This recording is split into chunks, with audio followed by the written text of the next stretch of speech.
Hey everyone, welcome back to part 2 of the strong and weak points videos.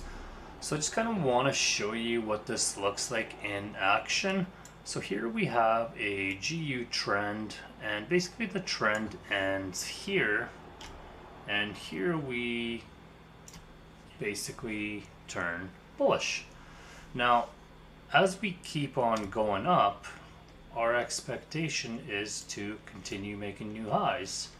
So now we can start building a narrative of which points are likely to fail and which are likely to hold. So if we start looking at this, this takes this high, this now becomes a strong low. Now, if this low is strong, if price revisits this area, chances are this point will hold. So then we have another sort of point here. We take the high here, and we can now assume that this low is strong because it put in a new high. So this allows us to do multiple things. One of the things that will allow us to do is, if you go down time frames on the 15-minute, you would find a trade idea, and you could start setting targets. This would be a target on the 15-minute, this would be a target, and ultimately this is the week high you're planning to run.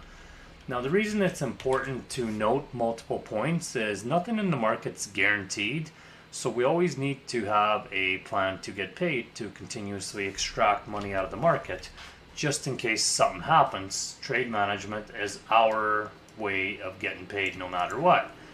So again, here we once again take a high, so now our assumption is that this low is strong, and this will likely get a retracement when we break it. Wherever this retracement ends, we can now make an assumption that this high is weak and will be run. And this will continue on for as long as the trend goes. And at some point the trend will fail, and that's totally fine. It's to be expected. But again, as long as the trend continues, we keep following the trend. So here you took the high, this low caused this high to go. This low is strong. Here we actually end up testing this low, and ultimately what we have is this is probably a daily demand zone that we tap into. Obviously the 4 hour didn't get tapped. However, if you're ever wondering why trend needs to break, we'll talk more about that in the liquidity section, but this is all basically liquidity that needed to be wiped so that the trend can continue, and the market will often break a trend in order to do that. So every time that one of these points is created, and we're just going to go up and down the 4 hour, and then we'll do a few examples of the 15-minute. And the reason it's important is I kind of want to show you how to target, and we can also talk about the beginning parts of management. And obviously, we'll get into more detail on management. But for now, our lows are strong, our highs are weak. So at this point here, the low fails. So this low is actually, at this point, this low is actually still strong. And once this low fails, what actually happens is we have a shift, and now this high actually becomes strong because it took out a low. So now the market shifts. And in this essence, what we're looking at now is, now you have a strong high because it took this low. So as we take a trade idea from here, our expectation is that this low will get run. Now, we're obviously very bullish, and the daily would back up your theory. But even though you turn bearish here, you would have two narratives. One is that this trend is to continue bearish, and the other is that this trend is going to reverse and go bullish. This theory is not confirmed till the high is taken. So that high, So this low is taken. So at this point, this high is strong. So until this high is actually taken, our narrative remains bearish. So now at this point, we run the high, and we can make a story now that this low is strong and will likely be holding if we test it. And this just plays out over and over and over on every single time frame. And what this allows you to do is allows you to build narratives from what points you want to trade from and which ones you want to target. So if we're forming a trade idea, we want to be trading from these strong points. And we want to be obviously running the weak points once they become weak. So in this case here, once this high gets run, this low becomes strong. So our expectation now is this low to hold. And as long as this low is holding and this high is going, we're going to continue on taking this trend up. Now, we're not going to keep going the whole way with this. What I do want to show you though is how long this trend carries on. And this is months and months of price action, but we're basically, the majority of our trades would have been buys. The pullbacks would have been short.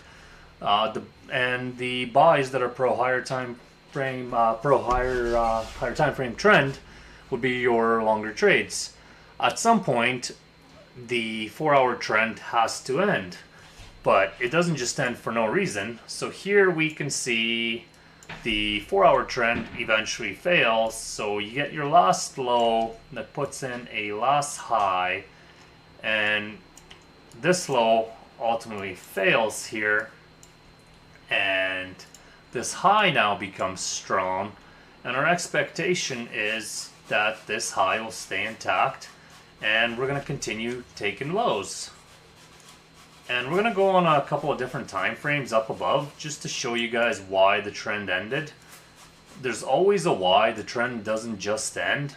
So again, you took a low and you now have a strong high. And as long as these lows are getting taken, you have strong highs. So here you have a low that is respected and we don't actually take it. So now we can start building a narrative that this high is maybe becoming weak. And you'll spot this stuff on the 15-minute before the 4-hour, but ultimately it doesn't quite fail there, I don't think. Hold on. Oh yeah, it does too. So we do candle body close above that, and the high goes here, we become bullish again. So now our narrative changes again, and this is strong and this is weak, and our expectation is to continue on going up and running highs. Now I'm just gonna circle this area in blue, and what we're gonna do is go on the daily and and we're gonna show you why this trend ended. For some reason that didn't pop up. That's fine. So this is the area I circled where the trade ended. And what we have here is likely a higher time frame order block that it tapped into. You can see the strong initial rejection. We tapped into the sell to buy wicks. But now you can see this area has been tested once, it's been tested twice, and it ends up holding again. And the reason that the market actually went down here is, again, to create liquidity. It needs that liquidity in order to change direction. And you won't see this narrative on the 4-hour time frame, so where you find that is on the daily. You don't really need to sit on the daily that much. It's just important to know why the trend is ending and what caused it. So if we go up another time frame, what we can see here is on the weekly time frame, you have a strong point. This is the strong high that took this low. So what's likely to happen when the 4-hour or the daily trend hits the strong weekly point? We're likely to get a reaction of some sort and some sort of retracement. Now, at this point it's unknown, but if this area goes and we get a candle body close on the weekly, we could start assuming that maybe this high will go and that we will continue on up. But as of right now, the narrative we have is this is a strong point. This point becomes weaker and weaker as we start running supply zones, and the further we get up the leg, the more of a narrative we could say there's a higher and higher probability that this will get run. Now, something you can notice is even on the weekly, again, we kind of create this little bowl of an area where we pool liquidity and we take it. Now, if you go back to the daily, you'll notice that the market does the exact same thing on every time frame. And basically what it does is it builds all these little bowls where liquidity is stashed and they are cleared. Well, as you're building these on the 4 hour and the daily, there's usually a bigger one built on the weekly and the monthly. The market is fractal. What it does on one time frame, it does on other time frames. Now, just before we end this video, what I want to talk about is the relationship between the 4 hour strong points and the 15-minute strong and weak points. So by this point, I think you guys get the concept. We want to be trading from strong points away from them towards the weak points. Well, there's my little scribble. Alright, so here we are looking at the points we had marked out. Okay. Or not. Okay, that's fine. So TradingView won't go back that far. What we'll do is we'll focus on this section. Anyway, we have our 4 hour strong point right here that takes this weak point. At this point, we expect that to hold. And by going on the daily and the weekly, you could start making an assumption that this weekly supply will likely hold to some extent and see some sort of a pullback, since it's a very strong strong point and a strong supply. Now, the reason I want to show you the 15-minute is the exact same way the 4 hour functions, the 15 functions.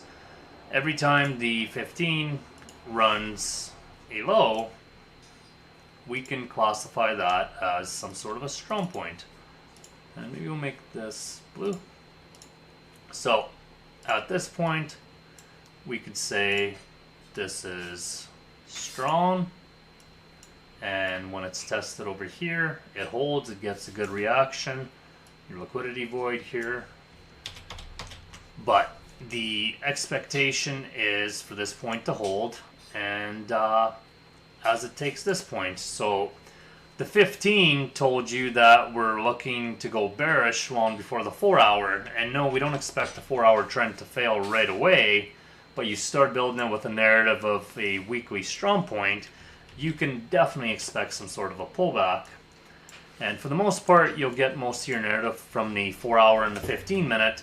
But what we can do with this is understand that right now the 15 is running lows, and every time a low goes, whatever takes out the low becomes strong to some extent. And obviously the higher time frame, like the daily and the 4 hour, is stronger, but at some point you'll have a strong point such as this one that fails. And at this point we could start building a narrative that now this point becomes strong because it put in a new high. So every time this high gets run, the low that did it becomes strong and should not be run. And you could see that there will be quite a few trade ideas formed off all of these lows, continuously running these highs until the trend ends and pulls back because of a higher time frame. The idea is to always figure out the direction of the market on the higher time frame, such as 4 hour, figure out if we're pro 4 hour or if we're counter 4 hour. And that's going to give you an idea of how long you can stay in this trade and what's likely to happen. So things do get messy on the 15, but the 15 paired with the 4 hour will start giving you ideas. For example, here you hit a supply. this will likely be a 4-hour supply that you hit. As of right now, you have a strong low because it took the high. Here you take the low. This high becomes strong. This low now becomes weak, and your expectation is that this low should be run. It doesn't have to be run from here. It can react to absolutely anything. But as this low gets run, this high becomes strong. And basically we carry on out building the trade narrative using these ideas. Now here the market does do something a little funky where it closes above that. That'll happen from time to time. And there's always a reason for it. And in this case you have liquidity built here. More or less relatively equal highs. And you have an unmitigated wick. Now what makes this wick so special is you had a supply zone here, and we'll get into this in more detail in other sections, don't worry, but I do want to start bringing the content in to warm you guys up. So here we have an initial reaction point. If you look at the way this formed, we have a bit of a rejection. We can tell this by the candle body closing up above and leaving a wick, which means on a different time frame there will be a candle that reacted to this demand and went up. Now the point of contact that actually took out the reaction point and caused this demand to fail was likely something in this wick. Yes, you could say it started in this wick, but then this wick mitigated that wick, so now what we have is an unmitigated wick that caused this flip zone that turned us bearish, and you have liquidity here. This is what I would consider a very strong zone to trade from. It's with order flow, and our expectation is to right now continue making lows. And you can see that as you followed this narrative, you would have been trading in the same direction for what? 1, 2, 3, 4, 5, 6 days you would have kept shorting that for until the market shows you something different. And this is obviously reacting to something in the 4-hour zone. And now you have, again, you sweep the lows, sweep the highs, change your character, and ultimately you change direction and you start going this way. So now what we could start assuming is as these highs are going, that the lows are going to be strong and they're going to be great to trade from and continuously target highs. So every time a high goes, we can assume that the lows are going to stay intact and the highs are going to keep going. And we're just going to keep waiting for the trade to come into these areas and trade away from them. And yes, you can obviously play the pullback, but just understand that if you're playing the pullback, you're likely trading from a weaker zone into a stronger zone. And anytime you get near a strong zone, we always want to take profit. So I don't really want to keep beating this over the head over and over and continue on with this video. I think you guys get the concept. The idea is very simple. We want to trade from strong points and we want to run weak points. Now if you're trading into a strong point, what you want to do is profit. So as we're trading into a strong point, so right here we're once again trading into the weekly zone. We don't know that this weekly zone is going to fail just because it's been mitigated. It is a weekly zone. This is a 4-hour trend. And what I mean by that is you're not going to want to keep taking buys up here over and over and over until this zone actually fails. So as you're trading into a strong point, even though these lows are strong, the higher time frame is stronger than these lows, meaning that you're going to want to pay yourself at these levels because you're not guaranteed to bust through. And as you could see, GU sat here for, I don't know, 2 weeks, and it tried and tried and tried, and it actually, it wasn't able to do it. So each time we failed to basically penetrate this supply, we could start building a narrative that maybe this supply is holding and we're likely to go down. We'll talk about this a little bit. I'll get into this in the liquidity section more, but you could see we build liquidity, we wipe it, we build liquidity again, we wipe it with this wick, liquidity is built, it's wiped, again, liquidity is wiped, and every time liquidity is stacked, they've been wiping it, but they've also gradually been going lower and lower. Now, even though these candle bodies are not closing, we could start making an assumption that, hey, the wicks are reaching lower and lower and lower. And if you actually look at this narrative, and this happens on every time frame, if it's failing to make a higher price, but it's slowly reaching lower and lower and lower, even though we're still bullish at this point, you can actually start building a narrative that, hey, maybe price is going to go down because this supply is holding, and every time these wicks reach, they go slightly lower before price absolutely just dies. Again, I will touch more about that in the liquidity section, but yeah, again, we just continue on following the same principles. We trade from the strong points, and we keep running the weak points. This is weak, supply holds, we run it. This is strong, we build a bunch of liquidity in here. As price taps into this zone, we're likely going to take these lows. Again, and this happens over and over and over. This low here does take the highs here, but if you actually look at it, we basically just ended up wiping a bunch of liquidity. And ultimately, this zone is still strong. You haven't penetrated it. So at this point, you drop equal lows, and we're making new lows, making new lows, making new lows. As soon as the highs are holding and the supplies are holding and the demands are failing, we just keep on shorting till it fails. Once shorting fails, we keep on buying till it fails. And at some point, you're going to start seeing more and more momentum to one side than the other. You start seeing big candles like this, and failure to take this high, you could start assuming, as soon as this low goes, I would start saying that this low now becomes weak, it's liquidity, it'll likely be run. And look at the size of the downward candles. We came and got the weak low. These lows aren't necessarily weak right away. So at one point, this was a strong low as it took a high. Strong low as it took a high. But once price stalls and demands start failing, if one demand fails, two demand fails, you start building a narrative that maybe these lows are getting weak. That narrative ultimately gets confirmed when the swing point fails. And now our expectation is for the highs to stay intact and the lows to go, till the trend no longer continues on. We're going to cut this video here, because otherwise I'm going to keep talking forever and put you guys to sleep.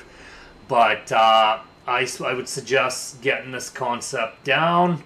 As we move into liquidity and inducement, you'll start understanding how to pair the weak points and the strong points together with liquidity inducement, order flow, and expectational order flow.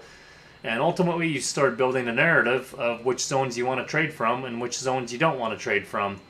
And we're not here to take every trade we see. We're here to just take the higher quality setups, and we wait for the market to come to us. With what I'm going to show you guys on the 4-hour and the 15-minute, you will likely find a trade every single day and every single session on most pairs. No, not every day, but I would say 4 days a week you're going to find a trade on every pair. So we'll cut this video here, and I will see you guys in the next video.